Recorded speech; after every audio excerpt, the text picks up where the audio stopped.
לא שווה. הבטחת השקעות אחרת שמוכרים לנו והיא סופר פופולרית זה על האסנים ללסת המעוצבת. ומוכרים לנו עיצוב וחיטוב של הלסת. עכשיו, השרירים העיקריים של הלעיסה זה המסתר, הטמפורליס והלטרל מדיאל טראגויד, שהמסתר, שזה השריר הזה, הוא מה שהגוש הלעיס אמור לעזור לנו לפתח ולעצב. אני רוצה לראות לכם שתי תמונות.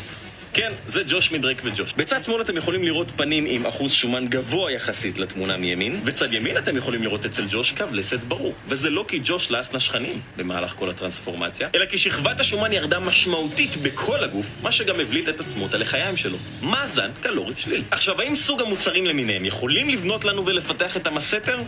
אולי ברמת קלוריית העגבניה. אבל יש צד אפל למוצרים בסגנון, וכדי לתת לכם את המידע הכי מקצועי בנושא, פנינו לחברנו היקר, דוקטור מיכאל אבא, כירורג ומומחה פה ולסת, שיגיד לנו את דעתו בנושא. שמי דוקטור מיכאל אבא, אני מומחה לכירורגיית פה ולסת. חברים היקרים מלוויס פיטנס פנו אליי כדי לשאול אותי מה דעתי על אביזרים שמטרתם לעצב את קו הלסת. זאת שאלה מצוינת. ביום-יום שלי בקליניקה נתקל בהמון מקרים של בעיות במפרקי לסתות ובלסתות עצמם. הסיבה שלה, העמסת יתר של הלסתות. העמסת יתר יכולה להיות כתוצאה מלעיסת מסטיקים מוגברת או לעיסת עיפרון, וזה בעצם מה שהאביזרים האלה עושים. צריך לזכור שאני כרופא, כאשר אני בוחן טכניקה מסוימת, אני מסתמך על המדע, ואין שום הוכחה מדעית שאכן האביזרים האלה גורמים למה שהם אומרים שהם אמורים לעשות. פרמטרים נוספים שאני מבחינתי מאוד לא אוהב את השיטה הזאת, מכיוון שהאביזרים האלה מעמיסים רק את השיניים הקדמיות, והדבר הזה גורם לעומס מחזורי על השיניים הקדמיות. זה יכול לגרום לפתיחת